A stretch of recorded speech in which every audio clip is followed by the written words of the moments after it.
Welcome to another Wip Wednesday. Hi guys.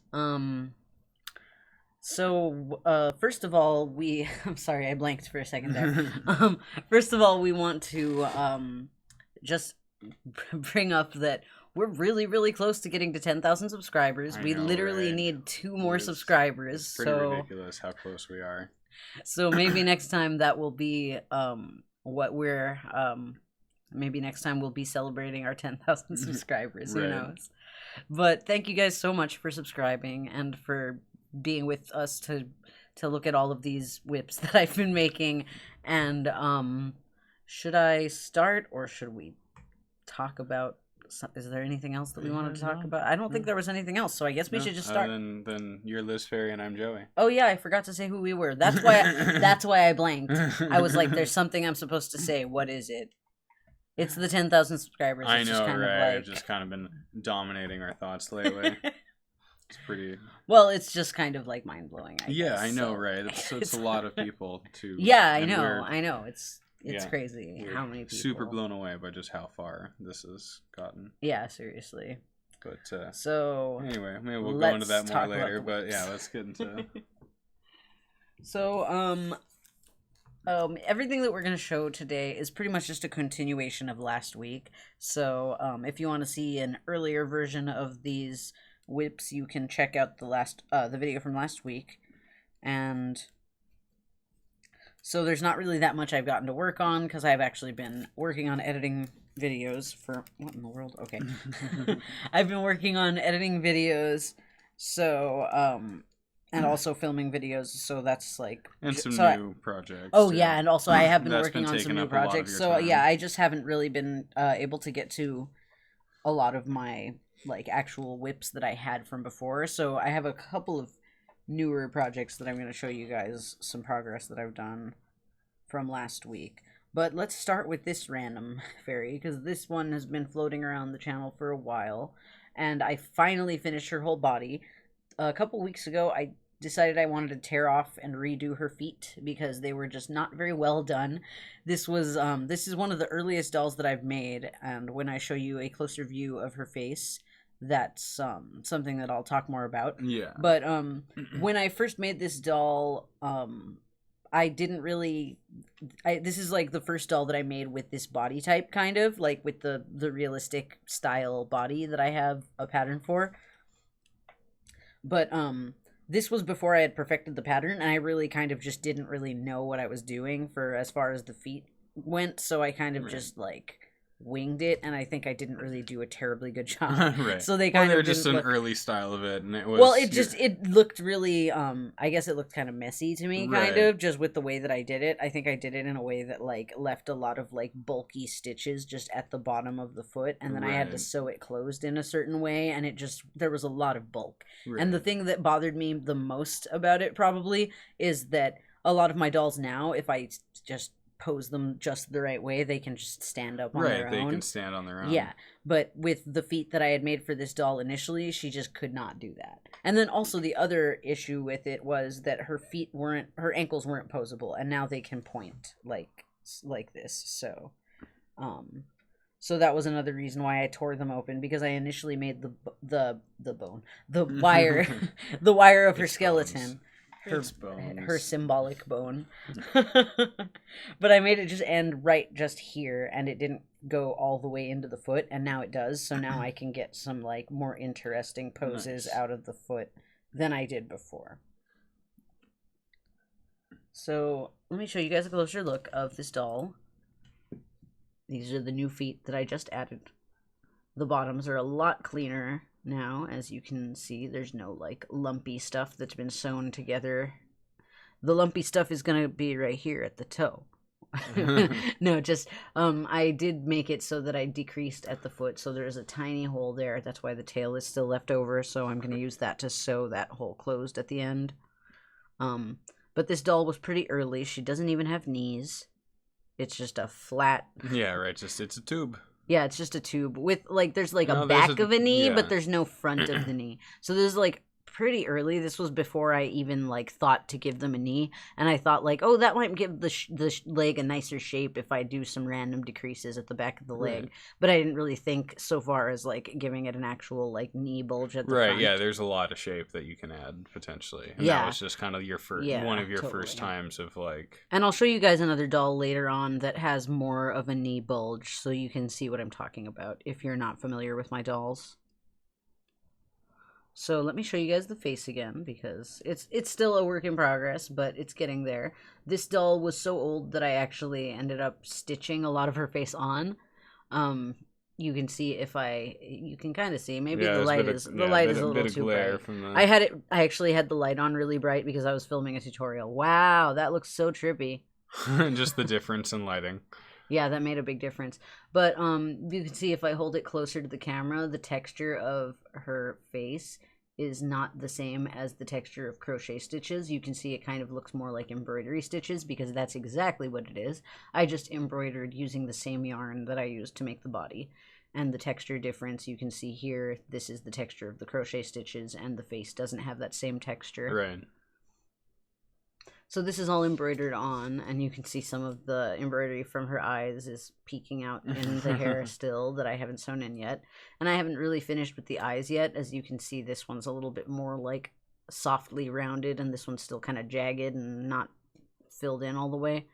So I still haven't really done that much work on the face recently because I just was too bothered by the feet. Right. And I had to fix doing all this super nice fine detail stuff, and then just her having messy. Yeah, like it just didn't feel right. It didn't sit well with me to just leave it alone.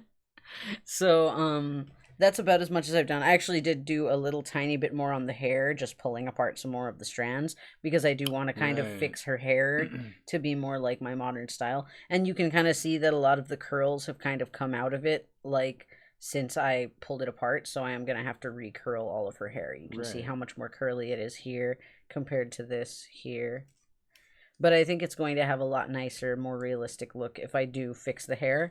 So I think it'll be worth it. Okay, so let's move on to the next thing. I'm just going to go into all the Steven Universe dolls that I've been working on, that I'm updating you guys on.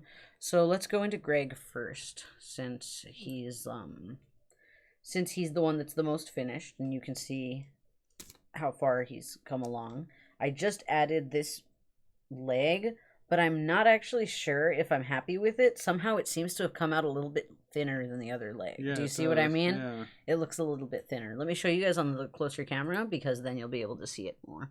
But yeah, see how much thinner that leg came out? I'm not sure exactly why that is, but I'm gonna frog it and try again, because I went so far, like, just because I kind of wanted to finish this doll, but I just couldn't really keep going with how thin it came out. Yeah, once you see, especially once you get that much progress. And I'm not really sure exactly what the problem is. It's probably just tension. It kind of does look a little bit like the stitches on this side are just smaller than the stitches on this side. So it's probably just a tension problem, and I was probably just, like, crocheting a little too tightly when I started making the second leg. So that's something that you really need to watch out for when you're trying to make a doll like this, because a little tiny difference in the tension can make a huge difference. Down the line. Yeah. And you can always, like, balance that out if you wanted to by, like, adding, like, increases or decreases in certain spots to just thin out or thicken stuff in certain spots in a pinch, because it's kind of like, it's a forgiving pattern, kind of. You can make mistakes and then kind of not have to go all the way back. But it'll just bug me if I let it. Right. Like, and I would have to go back a little bit because just how far I took it, kind of, you know? So it's like, I think I'm going to have to just redo this whole leg. But that's okay. I want to make sure that it's as clean as possible, I guess. And yeah, like, just symmetrical, because I feel like that's going to make a big difference with, like, the silhouette of the character, I guess. Like, if one leg is drastically thicker than another, you'd be able to tell. And then especially with Greg, because he's wearing, like, shorts all the time, I think, so you can see a lot of his legs. And then I imagine they wouldn't stand right. No, I know. I don't think it would stand as well if its legs were slightly different sizes. So, hang on. Let me stick that to his foot. Mm-hmm. All right. There we go. So, I guess next I'll go into Ruby and Sapphire because they're on top. I haven't actually done any work on crocheting for them. What I did do for them, though, is I started working on... Well, I finished their skeletons. So let me show you my Ruby and Sapphire just real quick, and then I'll show you guys the skeletons that I worked on for them. Hopefully I can tell the difference between these two skeletons. So here's Ruby. And that's another thing that I just love about this pattern is just all the different body types that you can get from it with only changing like a few things, like how many rows, how many decreases, how many increases. It's pretty intense, the the variety and versatility that you're able to put out. Yeah. And then let me show you guys Sapphire, because this is the exact same pattern. Just different numbers of rows, different numbers of increases and decreases. And just different like sizes and lengths of certain body parts and such. But yeah, I'm trying to keep them as close to the same height as possible, but I think maybe Sapphire might be a drop taller. Yeah. Maybe. I'm not sure though. I have to check again. But if she ends up coming out a drop taller, that's fine. I can also like add like another row in on Ruby's torso if I need to one more time before I make the legs, so it's probably fine, but we'll see how that ends up being. But let me show you guys the skeletons. Here, let me show you guys these up here first. So right now they're folded in half, so if I put them together, some strange glyphs. They make one. My. This is Garnet's skeleton. I know, right? I guess so. It must be. But let me unfold them. But yeah, so here's, I think the way that, yeah, you can tell by the thickness of, I gave Ruby a much thicker skeleton because I figured that poses that I would be putting Ruby in are just going to need a little bit more support, partially because of like just the poses that she tends to take, and then also just because she's a much thicker character. Yeah. So it's going to need to be working against a lot more fabric and a lot more fill in order to hold the pose. Right. So I did give her a few more layers. I'm not sure if you can really tell the difference in thickness, but I'll show you in a minute on the other camera. Yeah, you'll probably be able to see it on that because you can definitely see it. Yeah, you can definitely see it. So clearly this one is Sapphire and this one is Ruby. Like there's I think this one was how many layers? 6 layers of wire, and this one was either 8 or 10, I don't remember. But yeah, this is just a really strong, like, versatile way of making a doll skeleton. And if you guys want to see how I made these wire skeletons, there's a tutorial on the channel for this skeleton, and also for just the base doll that I'm working with here as well. Yeah, it's always nice when dolls are posable. Yeah, it's there's like a few dolls that I made early on that aren't posable, and I'm almost tempted to splice them open and give them a skeleton. I'm almost tempted, but it would be a lot. No, let them be floppy dolls. Yeah, I guess so. They got finished as floppy dolls. They can be floppy. All right, well, let me clear this of these guys. All right, let's go ahead and show Peridot and Lapis, who I actually didn't do that much work on either. Especially Lapis, because she's almost exactly where she was. Sorry. It's okay. It's not that camera right now. They're not there right now. But yeah, so like it kind of looks exactly like what it looked like when I showed you guys last week. Maybe it's even a little further back because I frogged Lapis because I didn't like where her gem ended up. And I tried to do it again. That's right. And I still don't like where her gem ended up. So I think I'm going to have to either do it again, even higher up, or I'm just going to have to figure out a way to do it differently slightly. And I have a little tiny idea of some way that I could maybe do it, but I'm not sure yet. Right. So we'll see how that works. But let me just show you real quick because it looks exactly the same as it did last time. Attempt number 2. Yeah, and see the gem is like still kind of way too low down on her back. It should be like right in between her shoulder blades. So I'm probably going to have to actually move this up to right after I make the neck instead of doing the shoulders first. But theoretically, this should be the little pocket for her gem whenever I get it to work. And let me show you guys the Peridot, because she already has her little pocket made and it actually worked that time. So you can see theoretically what I'm trying to do here. That's a lot of yarn. Alright, and here's Peridot.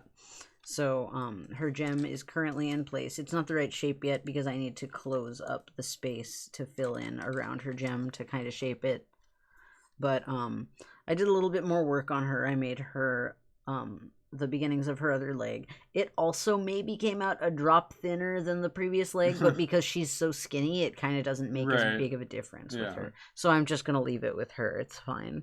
In fact, I almost wish I could redo this leg and make it that much skinnier, because I feel like that actually looks more accurate to the character. But you know, whatever. I'm not going to redo that. I know, right? That's a little too much. Maybe, but but so here's that knee that we were talking about earlier. See how it like bulges out at the front instead of just being flat like it was with the other doll. Right. It's got an actual little cap on it. Yeah.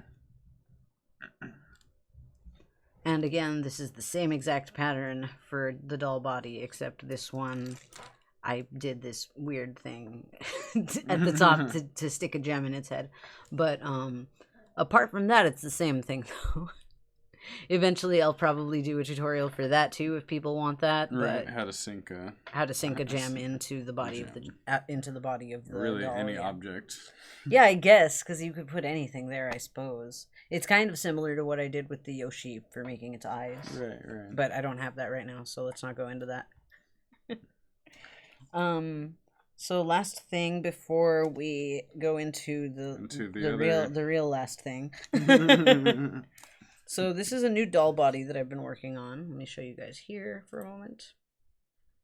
So this is a new doll body that I've been working on. She's eventually going to be a bear girl. She's a commission piece. So I am trying to make her look a little bit more realistic than a lot of my other dolls that I've made in this style in the past, and just have a more like voluptuous body type than the body that I have for the tutorial and the pattern. Right. So let me show you guys a closer view so that you can see the detail that I've put on her so far. I think that it's looking pretty nice. I like how this little wrinkle is kind of forming here a little bit, and just the shape of the back. I still haven't made her skeleton, and that's one thing that I really want to make, because it will make it a lot easier to like form the body into the shape that I want it to be in, because of the fill. The fill will be there, and I'll be able to kind of morph everything into where I want it to be. But this is a completely different version of that same pattern than what I showed you guys earlier. And it's just adding more increases, more rows, less rows in certain spots. But it really is like just a completely customizable. Is it an alien? Yes, kind of. I assume they're talking about Peridot.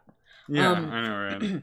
But yeah, Peridot is a character from Steven Universe. It's a TV show that we both highly recommend because we love this show. But it's complete now too, so yeah.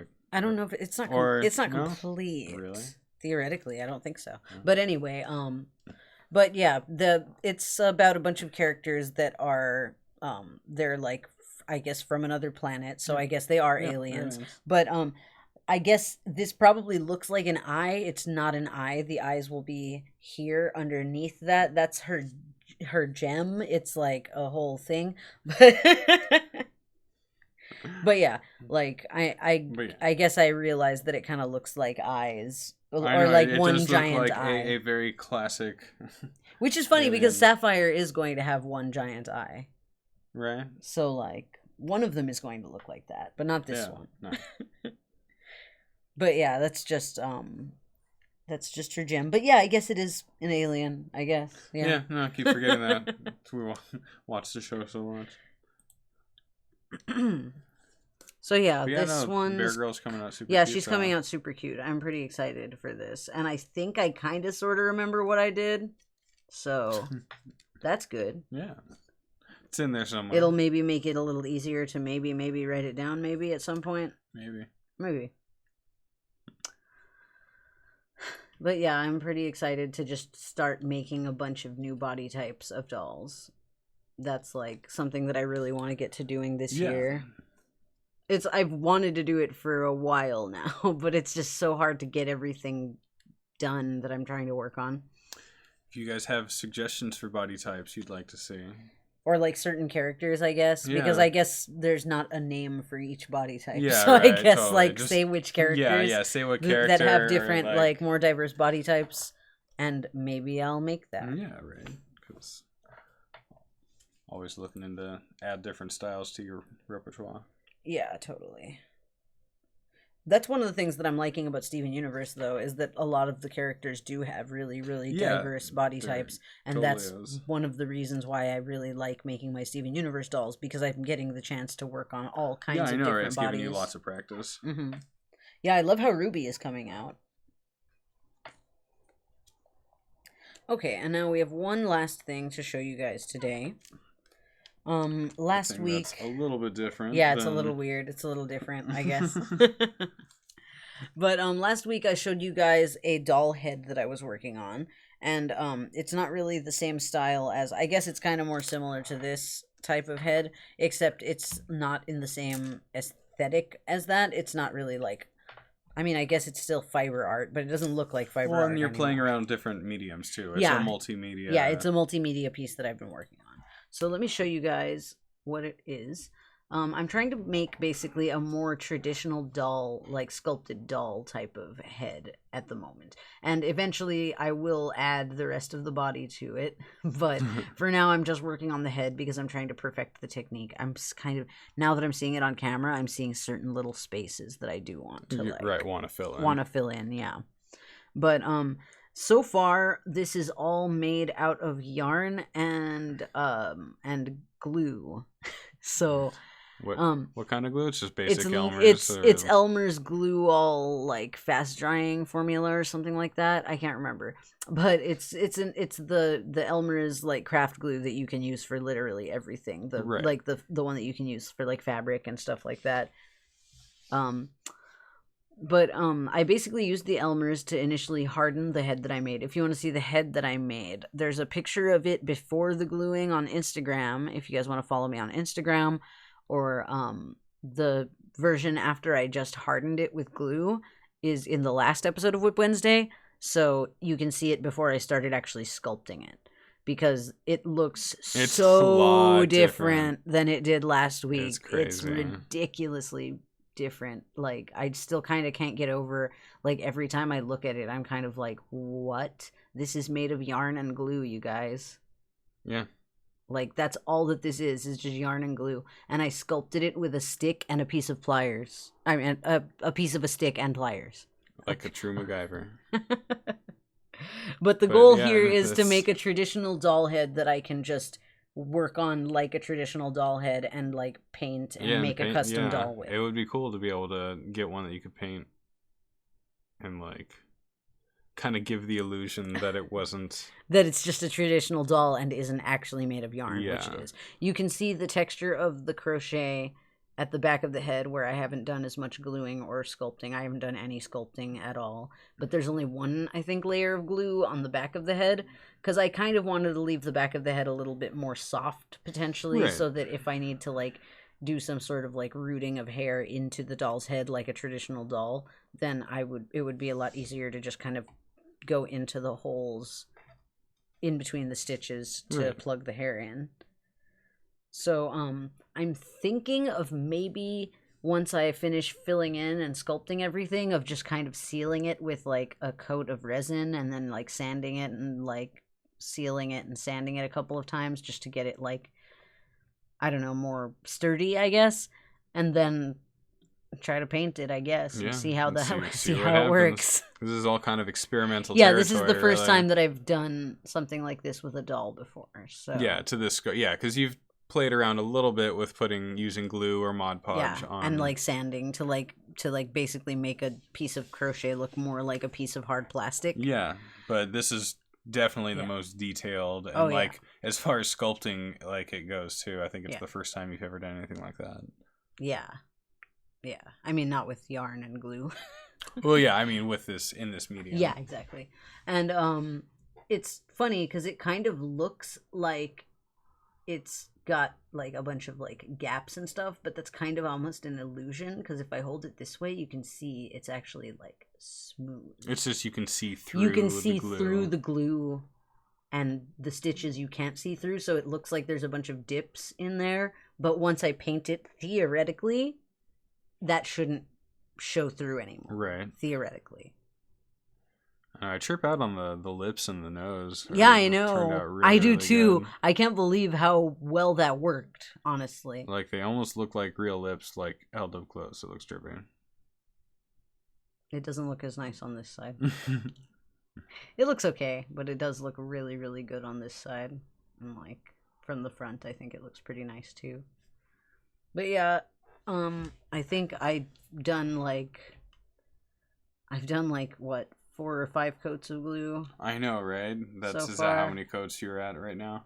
I think there's a couple of spots that I put extra coats in, like around the nose and the lips, just to give it like more like sturdiness. But yeah, it feels a lot like a piece of hard plastic, and it has that vinyl head type of feel, like how a Barbie doll head kind of feels. Like it's kind of like lightly squishy, and I can kind of like squish it around a little bit. But yeah, I'm hoping that this will work well, I guess. Yeah, I know, right? We'll see what the ending product looks like. Yeah, hopefully it works, because like I just like the idea of, just with how customizable that pattern is, I like the idea of being able to make a bunch of just custom body types that you can't get from a traditional doll. For real. Just from buying a doll body and using that to customize. I just really like the idea of being able to make my own individual shapes. And with this style, I mean, really the sky's the limit. Like you could make a hard plastic style model of pretty much anything that you could crochet a shape. Yep. The only thing that's a little scary is that you make it and then you have to throw a bunch of glue on it and hope for the best. It's one of those things where it's like the point of no return. Yeah, exactly. It was really scary doing this, but just I had to tell myself that literally the reason why I did this was so that I could do that. So it's not like if it would be like a great loss if it didn't work and it was destroyed in the process. But yeah, I'm liking the nose and the lips though. But yeah, this has been taking up a lot of my time lately, just with this particular experiment. No, for real. And also that, and editing and filming new videos. So, I'm pretty excited to see how well this works, so that I can maybe make a video of this, though. Yeah, that'll be nuts. Yeah, because, like, making a doll out of yarn and glue is kind of crazy. Because that's like basic craft materials that like everybody has. Yeah, no, that's super cheap. Mm-hmm. You just need the skills. And Shelby says, that's pretty neat. Thanks, Shelby. So I think that's all for us tonight. Yeah. This is the last full of whips, and then the big experimental project. Yeah. And But thanks everyone for joining us. Yeah, thanks for showing up for the stream, you guys. Showing up for the stream, or if you're watching in the archives. Oh yeah, that's right. I forgot about that. Right? There's this whole other place that people can see us from. And again, if you guys didn't hear from the beginning of the stream, we're on the very cusp. We're on the brink of 10,000 subscribers. So please subscribe. And if you already have, thank you so much. Yeah. We can't. Yeah, seriously. We can't even fathom just that. How many people are on board, and just I don't know. It's surreal. Mind blowing. Yeah. Just did not think that we would be, getting this big. It's mostly Liz. Liz puts all the work into this. I suppose a little bit. I give moral support. Well, I mean, you're a lovely co-host. I mean, that was lovely. I don't think I could have pulled off that. Well, yeah. I mean, talked about like that to yourself, it'd seem a little. I know, right? That's true, I suppose. Right. I do all the work around here. This way, you don't have to look pompous. If I get to do all the praise, no. Just that's kidding. True. But anyway, thank you guys so much. Yeah, thank you guys. So that's it for us this time. Let me set this up so that it can stare at you guys as we go off. We'll see you guys next week. And that's it for us. Yeah, so bye guys. Bye guys.